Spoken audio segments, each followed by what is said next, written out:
Revolución en verde. Capítulo 78. La mañana siguiente. Momo no había dormido bien. Supuso que nadie en todo el país durmió especialmente bien la noche anterior, pero calculó que probablemente durmió peor que muchos. Incluso después de que las conexiones con Tokio volvieran a funcionar, no había podido contactar con ellos de ninguna manera. Incluso después de dormir lo poco que pudo, sus padres seguían sin comunicarse. Pero en cuanto su teléfono empezó a sonar, lo agarró y contestó, sin siquiera mirar de quién era la llamada. Mamá. ¿Eres tú? Papá y tú están bien. Sí, querida, tu padre y yo estamos perfectamente bien. Su madre parecía algo divertida ante la preocupación de Momo, como si no hubiera ocurrido el mayor ataque de villanos en décadas. Ninguno de los dos estaba cerca de la pelea. La verdad es que ni siquiera me enteré hasta que empecé a recibir alertas de noticias en mi teléfono. ¡Ay, menos mal! Momo sintió que se le quitaba un peso del pecho al hundirse en la silla de su escritorio. Estaba muy preocupada porque no había podido contactar contigo ni con ningún miembro de tu personal. Inmediatamente después del ataque, supe que las líneas seguían caídas y que la conexión en Tokio era irregular, pero son casi las 8 de la mañana. Lo intenté al despertarme esta mañana y no pude contactar con nadie. Tu padre y yo ya hemos tenido una mañana muy ocupada, querida. Después de todo, tenemos que pensar en todo el conglomerado, por no hablar del país en su conjunto. El tono de su madre, como solía ser, rozaba la condescendencia. Ya hemos dado por perdidas todas nuestras fábricas en Aichi Mie por ahora, pero tenemos suficiente en el norte del país para arreglárnoslas por ahora. Tendremos que reacondicionar algunas líneas de producción en Chiba y Shizuoka, pero nuestros ingenieros me aseguran que no será un problema. Nuestras propiedades en Hiroshima parecen estar amenazadas pronto, pero supongo que quemaremos ese puente cuando lleguemos a él. Momo se aclaró la garganta para interrumpir el hilo de pensamientos de su madre.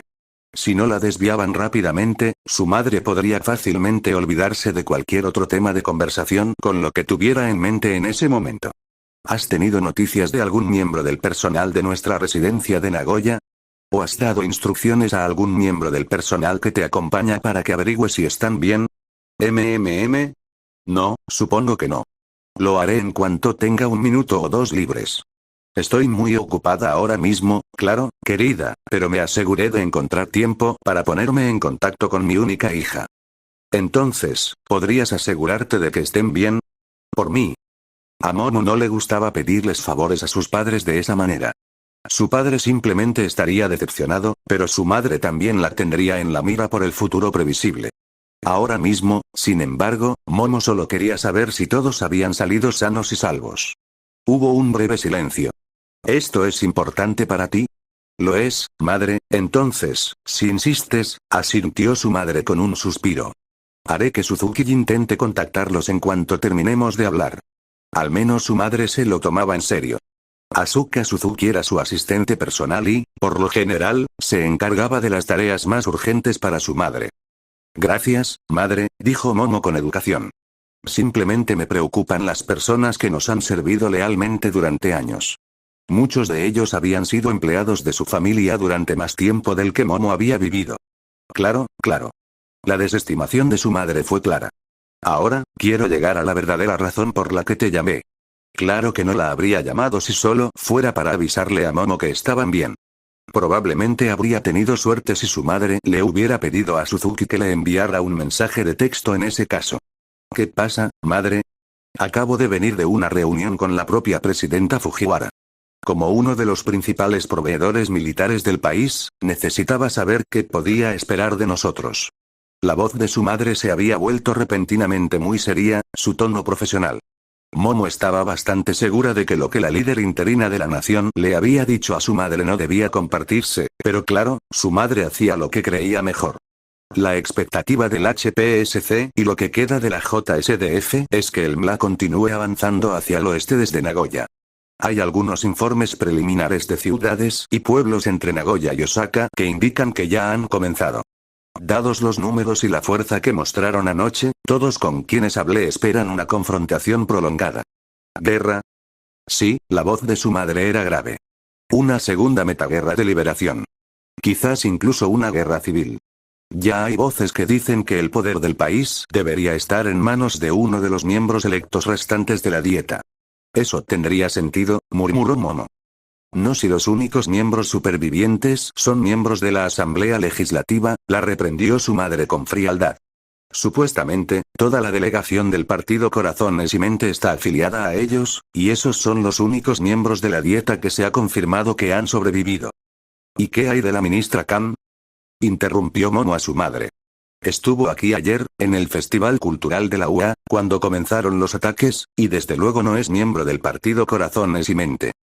Podría ser candidata para después de la guerra, concedió su madre tras un momento.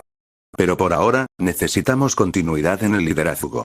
El presidente Fujiwara ya ha asumido lo que queda del gobierno. No hay necesidad de introducir más cambios cuando somos tan vulnerables. Además, creo que Fujiwara tiene la mentalidad adecuada para la guerra que nos aguarda. No estoy tan segura de Khan.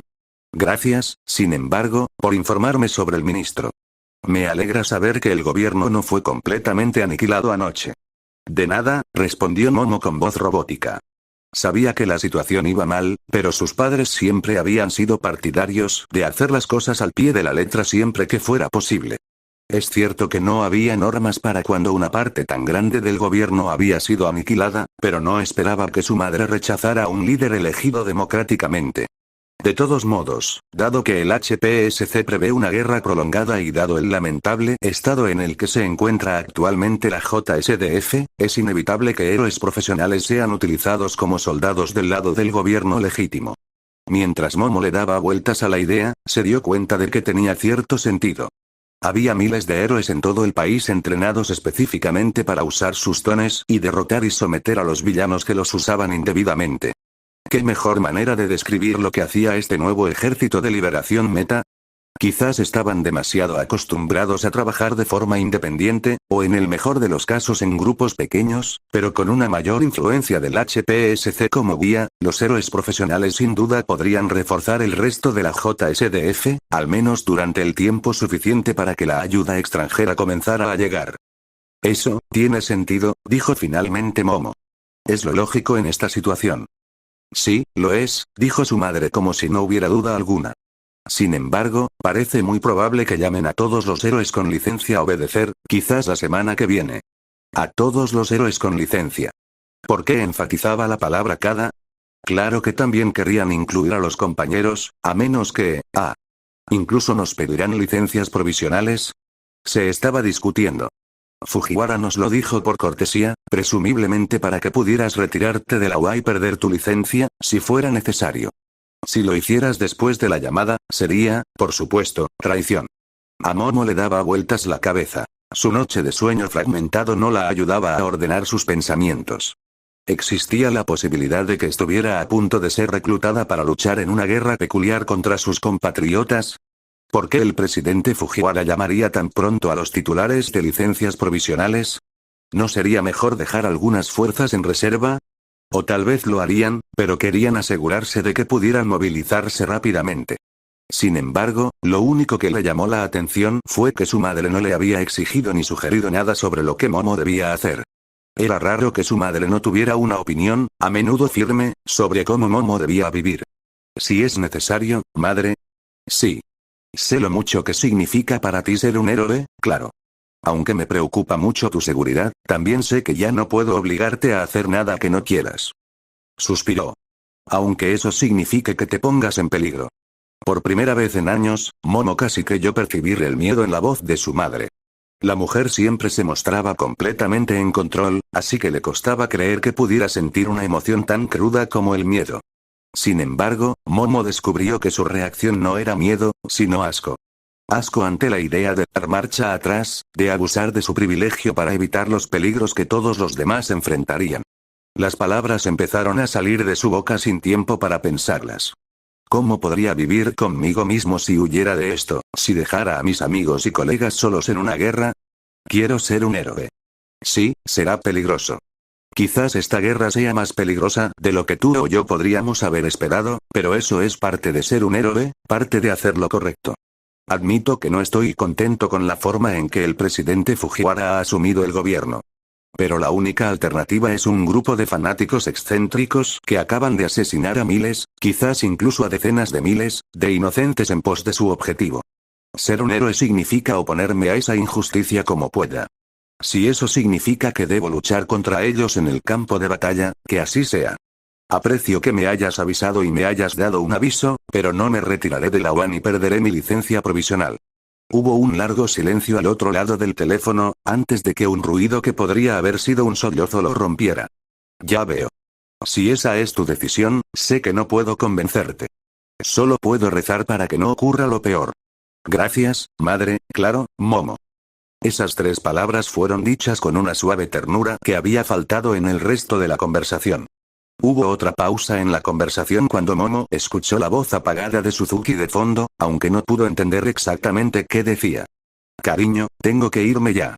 La vulnerabilidad que su madre había mostrado antes había desaparecido, de nuevo bajo una armadura.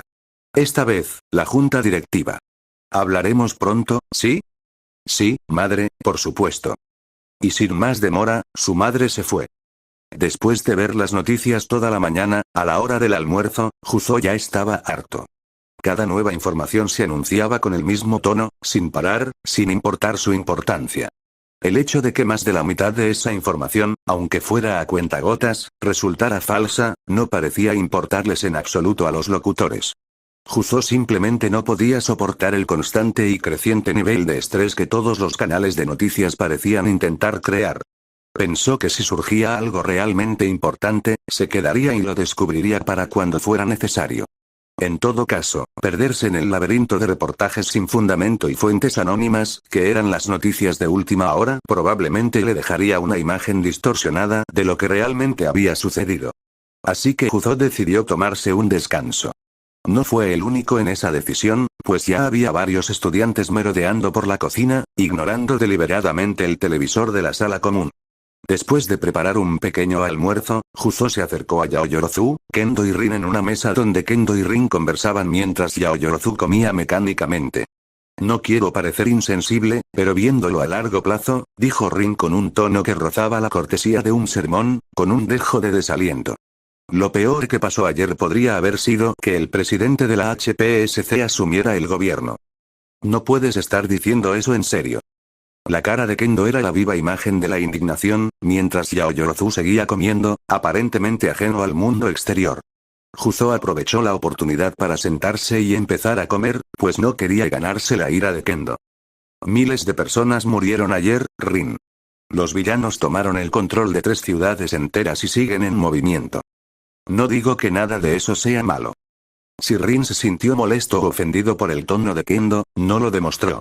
Solo digo que cuando alguien toma el control de un país unilateralmente, es muy raro que lo devuelva, sin importar las circunstancias. Hablo por experiencia. Por favor, esto no se parece en nada a la situación con China y el rey del desierto. Eso fue hace más de 60 años, claro. No me refiero a Silan Qiyuan, dijo Rin, evadiendo el tema. Me refiero a los 4 presidentes que le siguieron. Todos y cada uno de ellos afirmaron que asumían el poder temporalmente y que pronto restablecerían las elecciones. ¿Adivina cuántas veces funcionó? Kendo suspiró. ¿Una vez? No entiendo tanto la historia china como tú. No. Nunca sucedió. Fue pura suerte que Gu Zhou muriera en ese momento y no tuviera un sucesor evidente. Las protestas por unas elecciones justas habían ido en aumento, así que los miembros restantes de su gobierno finalmente optaron por celebrar elecciones, con la esperanza de que su magnanimidad los llevara al poder. Pero China lo está haciendo muy bien ahora, ¿verdad? Preguntó Kendo. Va bien, considerando todo, respondió Rin. Pero aún estamos muy por detrás de prácticamente cualquier otro país importante tras las guerras de peculiaridades. Tuvimos 34 años de caos y represión, y solo la suerte lo puso fin. No quiero que le pase lo mismo a Japón. Kendo guardó silencio un momento. Su anterior indignación moral se desvaneció cuando Rin expuso, sin derramar sangre, partes de la historia de China que, obviamente, jamás había escuchado. ¿Crees que el presidente Fujiwara se parece en algo a esos líderes? Juzo se atrevió a hacer la pregunta obvia. ¿En serio? No tengo ni idea. Rin hizo una mueca. Espero que no tenga tanta avidez de poder, pero me temo que la historia no nos favorece. Poca gente llega a una posición así sin ser un poco despiadada. Oye, Yaoyorozu. Sé que la empresa de tus padres colabora estrechamente con la HPSC. ¿Sabes algo del presidente? Preguntó Juzo, pero Yaoyorozu permaneció en silencio, con la mirada perdida mientras masticaba. Tierra a Yaomomo. Kendo agitó una mano frente a la cara de Yaoyorozu, ligeramente más grande de lo normal. ¿Estás bien? ¿Qué? Yaoyorozu salió de su ensoñación. Disculpa, estaba distraída. ¿Cuál era la pregunta? Estábamos hablando de la presidenta Fujiwara y si alguna vez permitiría que se volvieran a celebrar elecciones, añadió Rin. Onenuki pensó que podrías conocer mejor su carácter. Nada concreto. Yaoyorozu pensó bien en sus palabras. Mis padres nunca compartieron mucho de su trabajo conmigo. Sin embargo, Rin la instó. Solo son rumores, así que tengan eso en cuenta, aclaró Yaoyorozu, mirando brevemente a su alrededor. Cuando mis padres me lo contaron esta mañana, mi madre dijo que se hablaba de que la HPSC prácticamente reclutaría a todos los héroes con licencia del país para combatir al MLA. Aunque eso no es tan inesperado, señaló Kendo. Es decir, esperaba que todos los héroes estuvieran listos y dispuestos a luchar contra un ataque villano como este. Incluidos aquellos con licencias provisionales. Bueno, todavía entiendo por qué lo dice. Kendo parecía menos segura que hacía un minuto. Si la situación es tan mala, sin duda necesitaremos todos los recursos que podamos conseguir. Sigue sin ser una buena señal que alguien tome el poder y luego forme de inmediato una fuerza militar que solo le rinda cuentas, intervino Rin. Sobre todo una con niños soldado. Es prácticamente una réplica exacta de lo que hizo a Silan Qiyuan. No me entusiasma la posibilidad de ser reclutado, intentó mediar Juzo. Pero ¿de verdad puedes decir que la mayoría de nuestros compañeros no habrían intentado involucrarse, sin importar su edad? Si esto sucede, no parece que Fujiwara reclutará a niños al azar, sino a aquellos que ya están interesados y entrenados para lidiar con villanos. Sería cualitativamente diferente de lo que hizo el rey del desierto. Rin tarareó, pero no continuó la discusión. No quedó claro si fue por mantener la paz o porque había cedido. En cualquier caso, la conversación terminó cuando Uraraka entró corriendo en la habitación, directamente hacia su mesa. Onenuki. Tuve noticias de mis padres. Juzo no sabía exactamente por qué había ido directamente a verlo, pero estaba feliz por ella. Era la última persona de la clase que aún no había tenido noticias de su familia. ¡Genial! ¿Están bien? Se quedaron hasta tarde en Osaka por un nuevo trabajo en el HPSC, así que anoche no corrieron ningún peligro. No pueden volver a casa porque ahora está tras las líneas del MLA, pero por ahora están a salvo. Eso es lo que realmente me preocupaba. Si lo necesitan, también pueden ir a Shikoku a quedarse con mis abuelos. Uraraka continuó hablando un par de segundos más mientras Juzo intentaba desesperadamente que se detuviera. Sin embargo, al final, pareció darse cuenta de que algo andaba mal y se giró para ver qué era. De pie en medio de la sala común, esperando una oportunidad para hablar, estaba nada menos que Aizawa, con aspecto de no haber dormido en toda la noche anterior. Considerando lo que Juzo sabía sobre el hombre y el caos que había envuelto al país durante las 18 horas anteriores, probablemente no lo había hecho. Contrario a lo que Juzo esperaba, Aizawa ni siquiera reconoció que había estado esperando a que Uraraka dejara de hablar, sino que simplemente se lanzó a lo que tenía que decir. Por suerte, toda la clase estaba en la sala común y sus alrededores, así que nadie se perdería nada. Me imagino que todos ustedes tienen preguntas sobre las implicaciones de los ataques de ayer en su educación. Tengo anuncios que hacer al respecto, aunque la situación aún es muy inestable. Si no respondo a su pregunta específica, probablemente se deba a que aún no hemos decidido qué hacer. Primero, las clases continuarán cuando sea posible. Esperamos que el profesorado participe activamente en la lucha contra el MLA, pero cuando estemos en el campus, seguiremos impartiendo clases. Segundo, el campus está cerrado hasta nuevo aviso. Por su seguridad, nadie podrá entrar ni salir del campus sin permiso explícito. En particular, los estudios y trabajos se suspenden hasta que la situación se calme. Ante esto, varias manos se levantaron, pero Aizawa continuó, imperturbable. En tercer lugar, entendemos que muchos de ustedes están preocupados por sus familias. Por ello, ofrecemos alojamiento gratuito y seguro en el campus a las familias de cualquier estudiante que lo solicite. No es necesario que su familia viva en una ciudad o pueblo afectado por los combates para solicitarlo. Cualquier estudiante puede optar a ello. Finalmente, como sabemos que todos desean ayudar en la medida de lo posible, autorizaremos a los estudiantes héroes a salir del campus para ayudar a preparar a Musutafu ante posibles ataques del MLA y brindar apoyo a los refugiados de Nagoya. El director Nezu proporcionará más detalles sobre este programa más tarde hoy.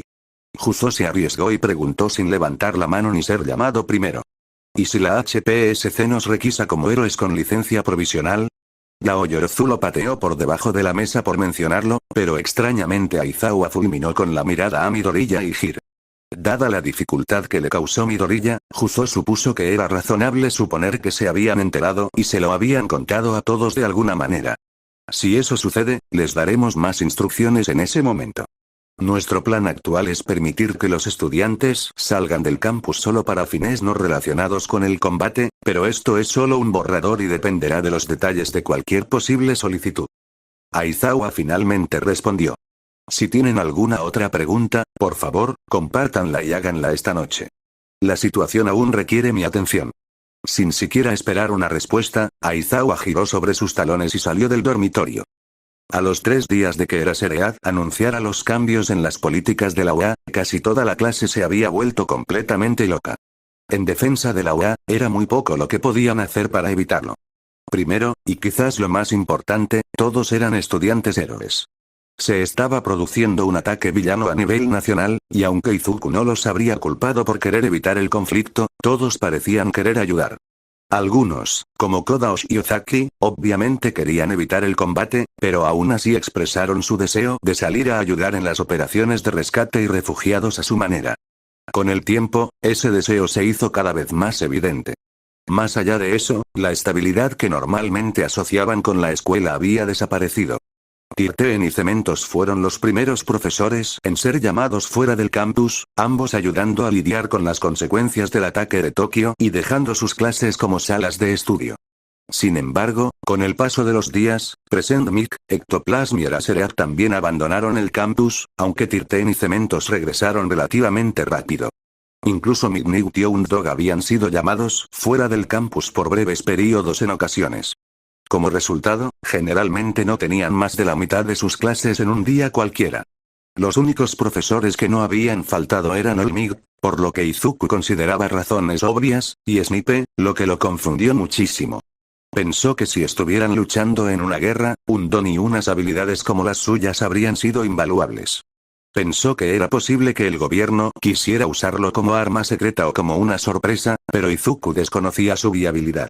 Después de todo, si bien existían héroes clandestinos, Snipe no era uno de ellos. La información sobre su don era pública y, aunque era uno de los pocos héroes que ocultaba su identidad, era relativamente conocido en estos casos. Incluso si el gobierno lo tuviera en reserva, probablemente necesitarían reunirse con él para discutir sus planes. Además de eso, Izuku supuso que si el gobierno esperaba usarlo como arma secreta, lo haría durante el siguiente gran ataque del MLA. El hecho de que Snipe permaneciera en el campus incluso cuando el MLA inició un gran asalto a Osaka y Kioto era revelador. Esa insistencia del MLA bastó para que algunos de los de tercer año hablaran seriamente sobre intentar escabullirse del campus para ayudar a los defensores, al menos según Mirio. En comparación, el mayor estallido en la clase 1, había sido la insistencia de Sen en que sabía que el MLA era una amenaza mucho antes de estos ataques. Eso no significaba que nadie en la clase 1 quisiera ayudar, solo que sabían que era mejor no intentar escabullirse del dominio del director Nezu. Afortunadamente, el director Nezu pareció comprender los sentimientos de los estudiantes héroes y se aseguró de que trabajaran fuera del campus lo antes posible. En una semana, se les habían asignado diversas tareas en Musutafu y sus alrededores, pero no más allá. Si bien la guerra se concentraba en el centro de Japón, no había garantía de que se mantuviera así en el futuro. Por lo tanto, mientras algunos ayudaban a reasentar a los refugiados del oeste, otros colaboraban con la policía de Musutafu en la fortificación de la ciudad y el fortalecimiento de los objetivos típicos del MLA: comisarías, agencias de héroes y los edificios del gobierno municipal. Así era como Izuku se encontraba ocupado en una fresca y soleada tarde de jueves. El clima había sido tan perfecto que era casi imposible imaginar que hubiera una guerra a poco más de 300 kilómetros al oeste. La principal señal de la guerra en esta zona de Musutafu era la escasez de peatones, e incluso eso podría atribuirse al frío del aire si uno no supiera de la guerra. Otros distritos de Musutafu se llenaban de refugiados del oeste, pero no tan rápido como cabría suponer.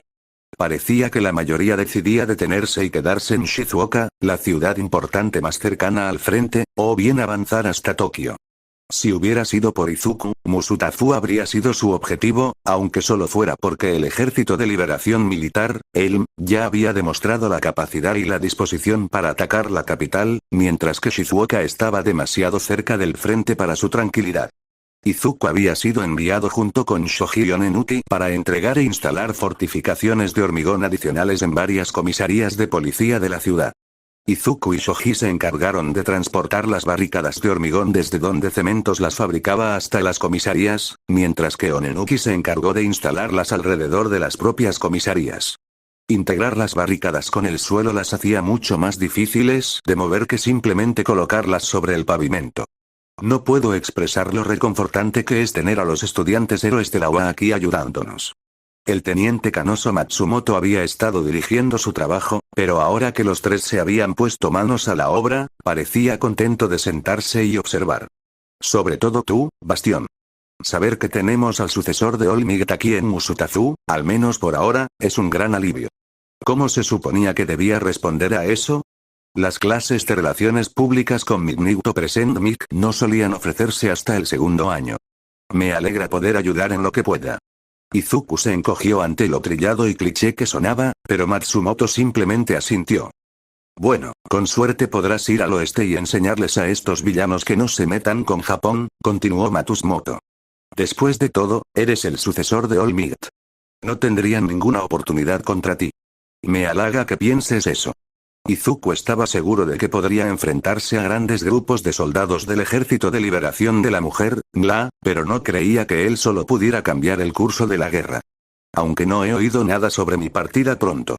La pregunta de Juzo había desatado rumores de que estudiantes héroes serían reclutados en el ejército, pero hasta ahora el HPSC solo había reclutado a héroes con licencia completa para luchar junto a la JSDF. Nadie sabía exactamente cuánto duraría eso. No veo por qué importa, protestó Matsumoto. Eres un héroe, ¿verdad? Podrías ir tú mismo. Con el debido respeto, teniente, esa cifra estaba disminuyendo rápidamente en la estimación de Izuku. Todavía soy solo un estudiante y solo tengo mi licencia provisional. Más allá de eso, no tengo contacto con el gobierno. Con un grupo de villanos tan grande como este, la coordinación será mucho más importante que la fuerza bruta. Podría arruinar los planes del gobierno si me presentara solo. El teniente gruñó, pero no hizo más comentarios, lo cual le pareció bien a Izuku. Le permitió concentrarse en su trabajo y evitar pensar en lo extendida que estaba entre los ciudadanos japoneses la idea de que podía acabar la guerra él solo. Mientras Izuku regresaba de donde Cementos había generado los bloqueos, Shoji se dirigió a tomar el siguiente mientras Onenuki empezaba a integrar la fortificación actual con el terreno. El teniente Matsumoto siguió con la mirada a Shoji mientras se alejaba lo suficiente como para que la mayoría pensara que no podría oír nada. En cuanto estuvo lo suficientemente lejos, Matsumoto les habló en voz baja y conspirativa a Izuku y Onenuki. Espero que lo estén vigilando de cerca. Sé que algunos héroes han estado trabajando en secreto con la MLA durante mucho tiempo. Es especialmente probable que los mutantes colaboren con ellos, ¿saben? Izuku intercambió una mirada con Onenuki. No pudo ver con exactitud qué emociones se reflejaban en el rostro de Onenuki tras su máscara, pero vio a su amigo respirar hondo para evitar decir algo de lo que pudiera arrepentirse. Me gusta pensar que conozco bastante bien a Tentácole, teniente, respondió Izuku. No tiene que preocuparse por él, se lo prometo. Si tú lo dices, chico. Matsumoto no parecía convencido. En gente así, bueno, nunca confío del todo en ellos. Oye, ¿tienes agua? Preguntó Onenuki de repente. Usar mi don así me deja seco. Izuku se detuvo un momento, confundido. Que él supiera, el don de Onenuki no tenía nada que ver con su sed. Claro, un segundo. El teniente desapareció dentro por un instante antes de reaparecer con una botella de agua. Izuku decidió dejar que Onenuki siguiera su curso en lugar de intervenir. Gracias, señor, dijo Onenuki mientras aceptaba la botella del hombre. Luego, asegurándose de que el teniente seguía a su lado, abrió con intención la visera opaca de su casco para beber el agua. Al menos, ver cómo palidecía el rostro del policía le produjo una gratificante sensación de alegría por el mal ajeno. Es bueno tener a alguien de confianza en la fuerza. Onenuki quizás se excedió al decirlo mientras tapaba la botella de agua, bajaba la visera y continuaba con su trabajo. Cuando Shoji regresó con la siguiente fortificación, era evidente que había escuchado los comentarios anteriores de Matsumoto. Mantuvo la vista fija en el teniente durante el resto de la tarde. Afortunadamente para todos, el teniente Matsumoto se limitó a seguir las instrucciones sobre dónde y cómo reforzar la comisaría durante el resto de su tiempo de ayuda. Los tres tenían otra estación que reforzar antes del final del día. Ojalá ninguno de los oficiales allí fuera tan malo como Matsumoto. El avance del MLA había sido más rápido de lo esperado. Mientras el HPSC aún intentaba tomar el control del gobierno y asegurar que las órdenes dirigidas a los remanentes del ejército y a los héroes se cumplieran, el MLA continuó avanzando a un ritmo alarmante. Quizás si se hubiera implementado una estrategia cohesiva antes, no se encontrarían en la situación en la que se encontraban. Las prefecturas de Mie, Wakayama y Nara habían caído en los pocos días posteriores al audaz asalto inicial del MLA. Kugo sabía que también había un contingente de soldados del MLA avanzando por la costa norte al otro lado del lago Biwa, pero ahora estaba más preocupado por los villanos que asediaban Osaka. Kyoto tenía sus propios héroes que se asegurarían de que se mantuviera a salvo. Como el héroe de mayor rango en Osaka, Kugo había recibido amplias facultades del gobierno nacional interino para hacer lo que considerara necesario y mantener la ciudad a salvo del MLA. Si bien Kugo confiaba bastante en su capacidad de planificación a pequeña escala y táctica, no podía decirse lo mismo de su capacidad de planificación estratégica a mayor escala. Pero no era de los que eludían las responsabilidades que le habían sido asignadas. Tampoco era que ninguno de los altos mandos policiales de Osaka o de los suburbios circundantes tuviera mejor idea de qué hacer en esta situación. El mejor plan en una situación como esta, pensó Kugo, sería el más simple. Prevenir una derrota total y detener el avance del MLA eran sus principales objetivos. Si lograban resistir lo suficiente como para que los restos de las fuerzas de autodefensa de Japón se reorganizaran, eso les quitaría presión. Si lograban resistir lo suficiente como para que empezara a llegar la ayuda extranjera, mucho mejor. Por lo tanto, el plan que había elaborado junto con el alcalde y el jefe de policía de Osaka consistía en formar líneas defensivas a lo largo de las principales rutas de acceso a la ciudad, con puestos de observación entre ellas. Si el MLA quería introducir un gran número de soldados en la ciudad con cierta rapidez, las carreteras nacionales eran su mejor opción. La cordillera Kongo, al este, formaba una barrera natural con la prefectura de Nara, lo que facilitaba la defensa. Las montañas no eran particularmente peligrosas ni hostiles, pero cruzar el terreno accidentado sería lento y daría tiempo a los defensores para organizar una respuesta. Kugo había asignado a Máscara de Onice la coordinación de la defensa del suburbio de Higashi-Osaka, al este, con instrucciones explícitas de mantener algunas patrullas en marcha hasta las montañas, con peculiaridades sensoriales, para asegurarse de que no fueran tomadas por sorpresa. La mayor parte de su defensa podía centrarse en los pocos túneles y caminos que atravesaban la cordillera. Al sur, las montañas de Izumi formaban una frontera natural similar entre las prefecturas de Osaka y Wakayama. Desafortunadamente, el Ejército de Liberación Militar, MLA, ya había logrado establecerse en la ladera norte de las montañas, avanzando rápidamente por la costa e incluso tomando el aeropuerto internacional de Kansai. Dada la naturaleza mucho menos defendible del terreno, el propio Kugo lideró la defensa del sur, estableciéndose en el suburbio sureño de Sakai.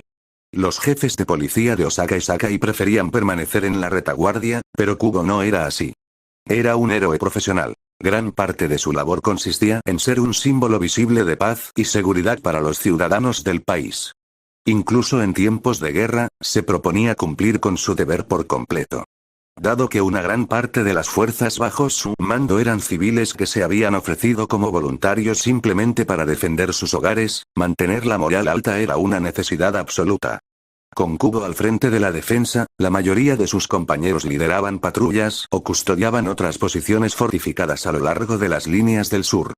Había ordenado a Seabreze que se dirigiera al oeste, protegiendo el acceso por la costa, mientras que había enviado a Maxwell más al interior, protegiendo una importante central eléctrica y una importante intersección de carreteras nacionales. Otras agencias heroicas y departamentos de policía ayudaron a cubrir las brechas entre ellos, ofreciendo defensa temporal y una alerta inmediata si el MLA lograba burlar sus bloqueos principales.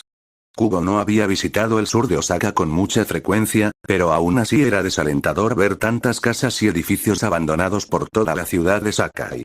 Un flujo constante de civiles buscaba la manera de escapar como podía, ya fuera en barco, coche, autobús o tren más al este. A medida que se acercaba el MLA, más y más gente decidía que era hora de irse, mientras las opciones se volvían cada vez más limitadas. Aunque el MLA aún no había comenzado a disparar contra embarcaciones civiles, pocos propietarios de embarcaciones privadas estaban dispuestos a regresar a las aguas en disputa para evacuar a sus ciudadanos. Esto dejaba pocas opciones para escapar en barco, ya que la mayoría de los propietarios locales ya habían evacuado. La única ruta terrestre para salir de la ciudad llevaba más al oeste, lo cual era seguro por ahora, pero nadie tenía garantías de que Shikoku o Kyushu permanecieran a salvo, y mucho menos la región de Chugoku. Ganorka, avanzamos hacia el sur. La teniente Nakamura habló a su izquierda. Tras escapar de Nagoya, se había negado a tomarse un tiempo para la convalecencia, insistiendo en seguir trabajando con Ganorka en el campo. Su brazo izquierdo aún estaba en cabestrillo, pero su puntería con la pistola era extraordinaria y tenía una gran cabeza.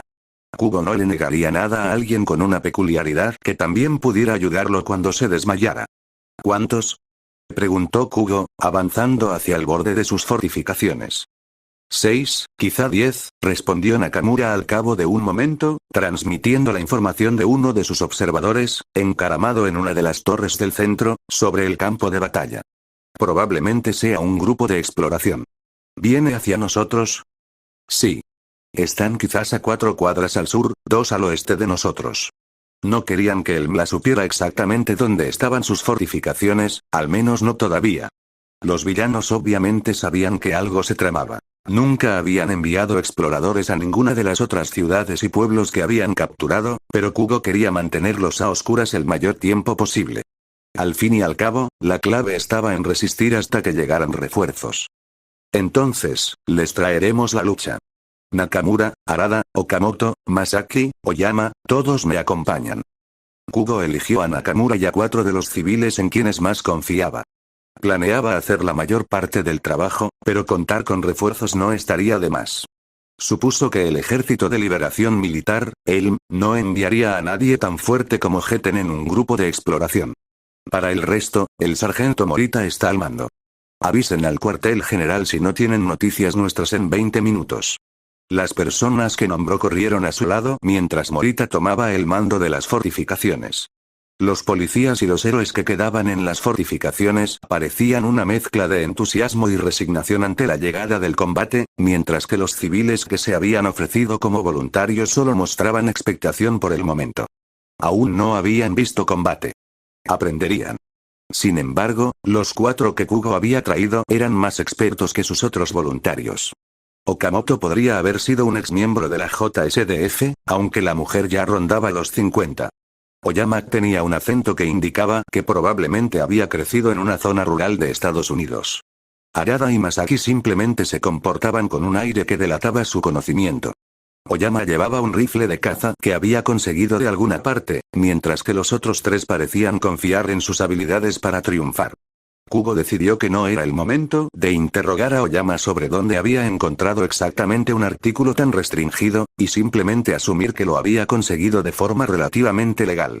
Fieles a las palabras de sus observadores, encontraron a un grupo de 8 soldados del Ejército de Liberación de la Mujer, MLA, moviéndose por la ciudad a 5 cuadras de distancia.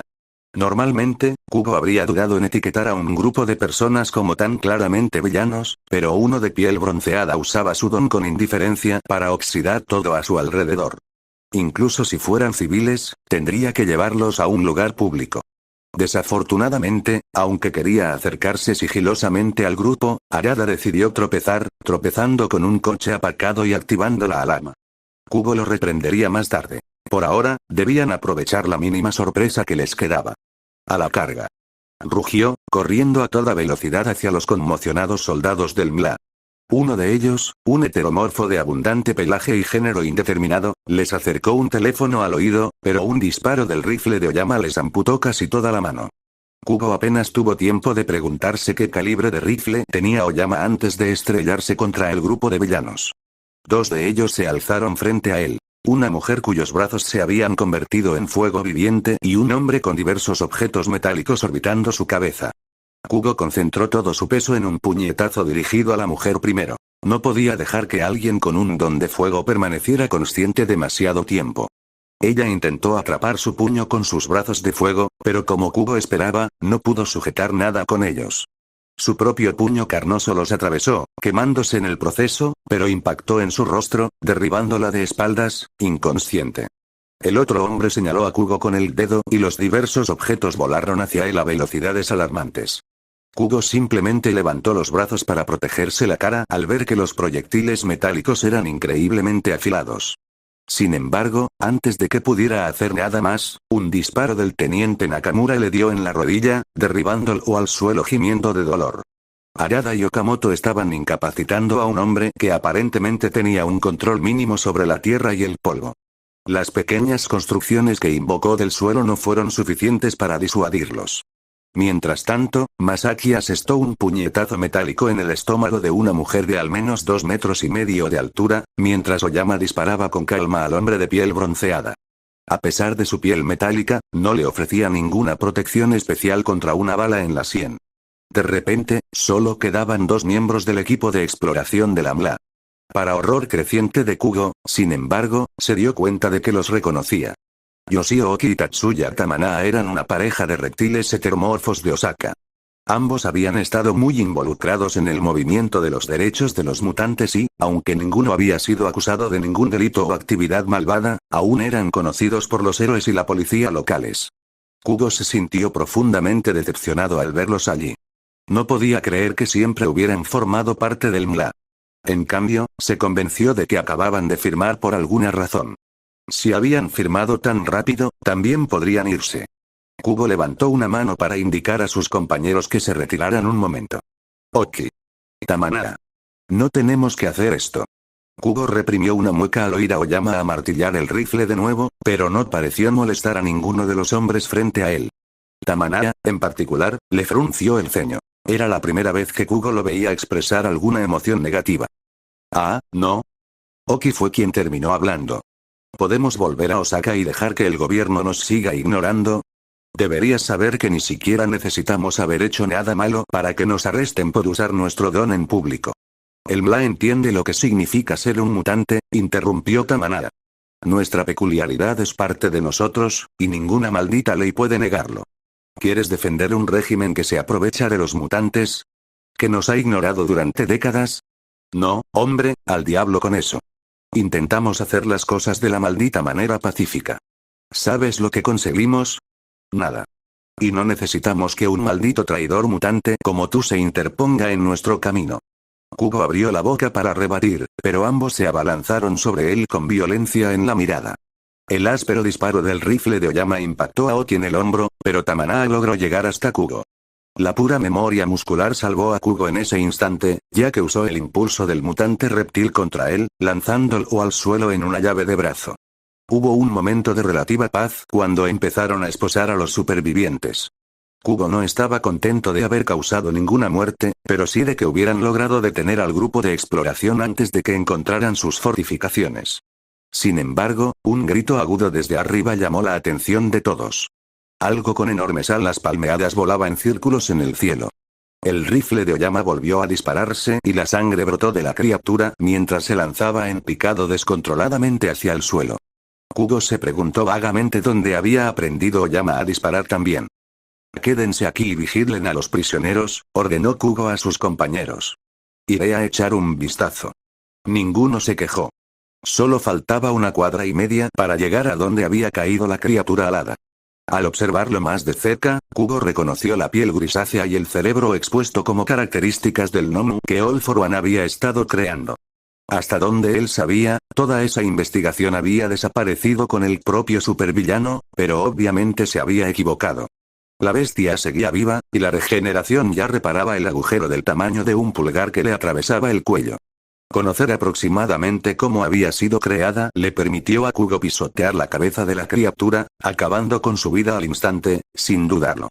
Si el MLA usaba Nomu en esta guerra, la situación se complicaría mucho antes de mejorar. Kubo necesitaba informar a los altos mandos del HPSC.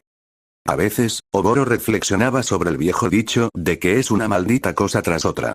En su opinión, ese dicho era flagrantemente falso. Las malditas cosas se solapaban constantemente. Un ejemplo. Después de que los AUX localizaran a su liga en Nagano, reubicaron su base de operaciones con cuidado y sigilo. Evitaron causar un escándalo, usar el don de Oboro o permitir que Iguchi condujera con demasiada imprudencia, y Oboro estaba bastante seguro de que habían logrado pasar desapercibidos tanto para los héroes como para el Dr. Garaki. Y entonces el Ejército de Liberación de Meta decidió declarar la guerra a todo el maldito país. Apenas días después de que la Liga de Vigilantes se instalara en Osaka, el MLA estaba a las afueras de la ciudad y todo se estaba yendo al garete. Pero eso no significaba que fueran a detenerse. Osaka no era tan grande como Tokio, pero no era una ciudad pequeña, ni mucho menos. Con un ejército literalmente a la puerta, parecía que todos querían irse. Desafortunadamente, muchas personas carecían de los medios para hacerlo. Evacuar en barco se había convertido en algo que solo los ciudadanos más ricos que quedaban podían permitirse. El aeropuerto de Osaka seguía funcionando, pero cada vez había menos pilotos dispuestos a regresar con el paso de los días. Si viajabas por tierra, todos los trenes que salían hacia el oeste iban a rebosar y las carreteras no estaban mucho mejor. Incluso si conseguías un tren o tenías coche, solo podías ir al oeste para alejarte del frente, y no había garantía de que el MLA no rodeara Kioto por el norte y acabarás en la misma situación. Oboro, sin embargo, no tenía tales limitaciones en cuanto a dónde podía enviar gente. Incluso con la amenaza de que el Dr. Garaki lo rastreara gracias a su don, toda la liga había llegado a la conclusión de que ayudar a la gente a salir de Osaka era lo correcto. Si Garaki le daba esa información al HPSC, bueno, Oboro solo esperaba que entendieran lo que hacía y fueran algo indulgentes. Y si no, había una razón por la que dejaba que un clon suyo de Duice se encargara de todo el transporte. No pudieron salvar a todos en la ciudad, pero entre Iguchi, Tobita y Sako, tenían una buena idea de dónde encontrar grupos de personas que quisieran escapar. Solo Oboro tenía que aparecer y ofrecerles una salida gratuita a Musutazu. Tokio pronto estaría demasiado concurrida, Shizuoka aún estaba demasiado cerca de la guerra, y resultó que muy poca gente quería ir más al norte, a Sendai y Sapporo. Si a eso le sumamos la protección que ofrecía UA, la mayoría de los refugiados estaban más que contentos con la ciudad elegida. Nube oscura, esto no te va a gustar. Aiba le habló por sus dispositivos de comunicación personalizados justo después de que él enviara a otra familia a través de sus portales. Ella había afirmado que eran invulnerables e irrastreables, así que usar su nombre de justiciero era señal de que esto era importante. Háblame, la brava. ¿Qué averiguaste sobre el MLA? Había estado ocupada pirateando los servidores de Felgod Incorporated. Y, por lo tanto, desenterrando toda la información sucia sobre el MLA que pudo. Nada de lo que había encontrado hasta ahora estaba fuera del alcance de lo que podrían haber adivinado, pero hasta ahora solo había arañado la superficie. Le indicó a Sako que esperara un minuto antes de traer al siguiente grupo. No del MLA, respondió Aiba. He estado escuchando las comunicaciones de los héroes que defienden Osaka. Al parecer, Gan Orca está bastante seguro de que se topó con un Nomu y lo mató esta mañana. ¿Qué? Oboro se irguió, sorprendido. Pero sabemos que Garaki colabora con el HPSC. Oye, solo soy el mensajero, lo reprendió Aiba. Me centraré en intentar averiguar algo al respecto en los servidores de Felgor, pero no puedo prometer nada. Hazlo, ordenó Oboro. No dudo de Gan Orca, pero para algo así necesitamos pruebas sólidas. Lo tienes, jefe. Hubo una breve pausa antes de que Aiba añadiera. Y dile a Danjuro que lo amo. La línea se cortó antes de que Oboro pudiera responder. Esto complicó enormemente las cosas. Había estado trabajando bajo la suposición de que Garaki estaba trabajando con la HPSC en algún tipo de acuerdo para evitar ir a prisión. Si en realidad apoyaba al MLA, eso implicaba que aún estaba menos controlado de lo que Oboro podría haber esperado. Había demasiadas pruebas circunstanciales de que Garaki ayudaba al HPSC como para que Oboro asumiera que no había contacto allí. Después de todo, la existencia misma de Stendhal y su conocimiento de la frase de control de Oboro eran cosas a las que solo Garaki podía haber contribuido. Todo esto apuntaba a que Leucosia también era una de sus creaciones, pero Oboro no tenía pruebas directas de ello. Si el Mla realmente estaba utilizando Nomu, estos solo podían provenir de Garaki. Sin embargo, existía la duda de cuándo exactamente se produjeron. Oboro sabía que había varias docenas, más o menos listas para usar, que se habían mantenido fuera de camino cuando All For One murió. Era posible que el Mla hubiera encontrado uno de esos escondites. Todos estaban vacíos cuando trajo a la liga para intentar deshacerse de ellos. La otra opción era la más preocupante. El Dr. Garaki estaba suministrando Nomu a ambos bandos al mismo tiempo para sus propios fines. Oboro no creía conocer al loco lo suficiente como para decir que eran, pero sabía que no podían ser nada bueno. Hisashi deseaba estar en cualquier otro lugar en ese momento, en lugar de pasearse por la guarida del Dr. Garaki. El hecho de que el hombre hubiera cumplido con sus peticiones y retirado todos los tanques de crecimiento de Nomu del laboratorio subterráneo, sorprendentemente, lo hacía aún más siniestro. La vasta caverna se extendía en la oscuridad en todas direcciones, y solo el hecho de que Hisashi supiera dónde estaba la sala de control central de Garaki los guió a través del almacén vacío. Si Taro Yamada no hubiera estado a su lado, Hisashi habría sospechado fuertemente una emboscada. Así las cosas, intentó distraerse de la atmósfera siniestra preguntándose cómo Garaki había logrado sacar todo ese material de su guarida. Quizás el hombre tenía acceso a otra peculiaridad de teletransportación además de la que conocían. Pero eso era especulación para otro momento.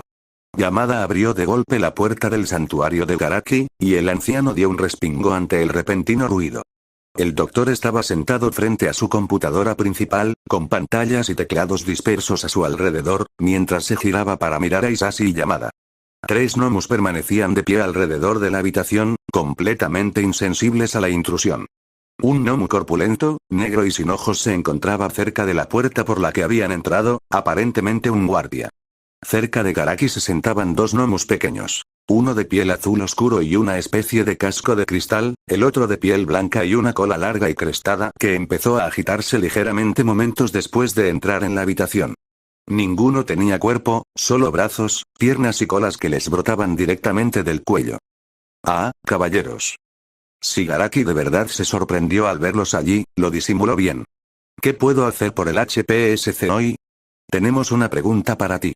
Tu respuesta determinará en gran medida el desarrollo del resto de este encuentro. Hisashi habló por los dos. Yamada estaba allí principalmente para evitar que Garaki lastimara demasiado a Hisashi.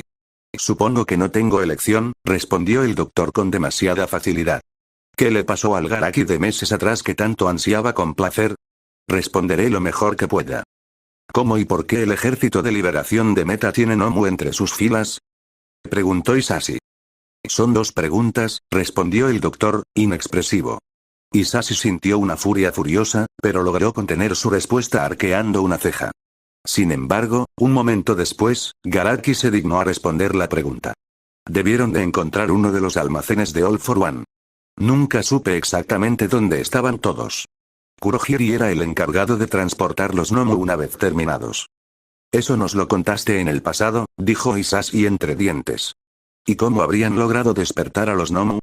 Creo recordar que todos estuvieron en una especie de éxtasis hasta que estuviste listo para usarlos. Me temo que no podría decirlo. El doctor extendió las manos en un gesto de impotencia. Ciertamente no puedo explicar todas las posibles peculiaridades, y una vez que el Mla se dio cuenta de lo que eran los Nomu, probablemente intentó por todos los medios despertarlos. Hisashi suspiró, frotándose los ojos un momento. Por supuesto, Garaki sería de la menor ayuda posible. El peso de la guerra pesaba sobre Hisashi. Un conflicto prolongado sería absolutamente desastroso para el país. Necesitaban derrocar al Mla lo antes posible, y para ello necesitaban saber todo lo posible sobre ellos.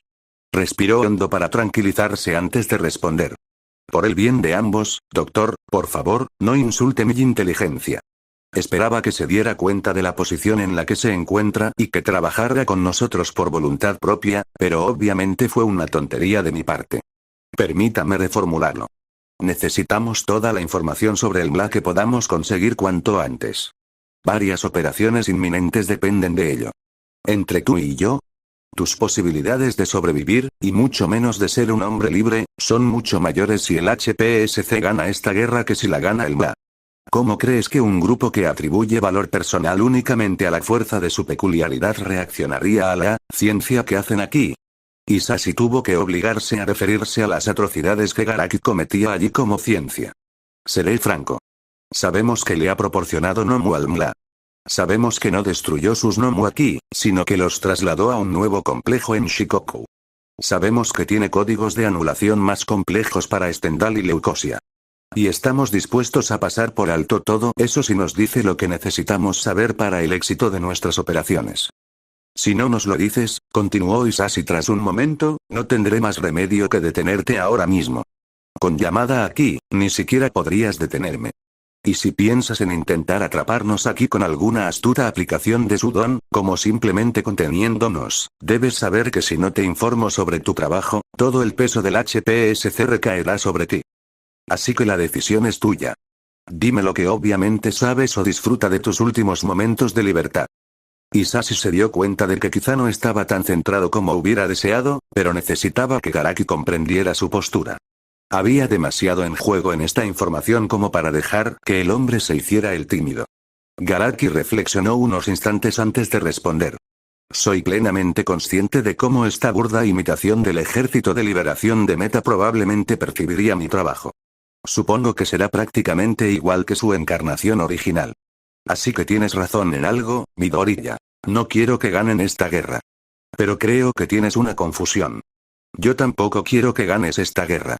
Isashi parpadeó ante la confesión directa antes de indicarle a Yamada que lo detuviera. Garaki continuó hablando incluso mientras Yamada se acercaba con cuidado, con la pistola en la mano. Después de todo, ¿qué clase de vida podría llevar en manos de otro? No creas que tus amenazas a mi libertad se toman a la ligera, muchacho. Quizás algún día ayude al HPSC, o a lo que quede de ellos, a ganar esta guerra, pero solo después de que los hayan reducido a cenizas, te lo prometo. Yamada. El agente levantó su pistola, apuntando a uno de los pequeños Nomu, el que creían que poseía un don de teletransportación. Si Garaki era tan insensato como para revelar sus pensamientos más profundos, tendrían que asegurarse de que no tuviera ninguna posibilidad de escapar. Solo Yamada tenía el control de sus emociones para asegurarse de que considerara matar al Nomu como una forma de acabar con su sufrimiento, en lugar de una agresión. Isashi sintió que el don de Yamada lo atraía incluso mientras intentaba animarlo. Desafortunadamente, antes de que el hombre pudiera apretar el gatillo, su brazo comenzó a sufrir espasmos incontrolables. Yamada se encorvó mientras la piel bajo su traje impecablemente entallado se abultaba y se retorcía. Un bulto de carne deforme emergió de su espalda, rasgando las costuras de su impecable camisa blanca y su chaqueta planchada. El agente dejó escapar un grito de dolor primitivo al ver el crecimiento descontrolado. Finalmente, el ruido se desvaneció, y el cuerpo de Yamada quedó reducido a un bulto de tejido indiferenciado, sin indicios de que alguna vez hubiera sido humano. Isashi dudó un instante ante la grotesca transformación de Yamada antes de reaccionar y sacar su arma. Sin embargo, ese instante de vacilación fue todo lo que necesitó el corpulento Nomu desprovisto de ojos junto a la puerta para cruzar el espacio que los separaba y sujetar sus brazos a los costados. Con Yamada muerto, nada impedía que Garaki lo matara. ¿Sabes? No estaba seguro de que eso funcionara lo suficientemente rápido.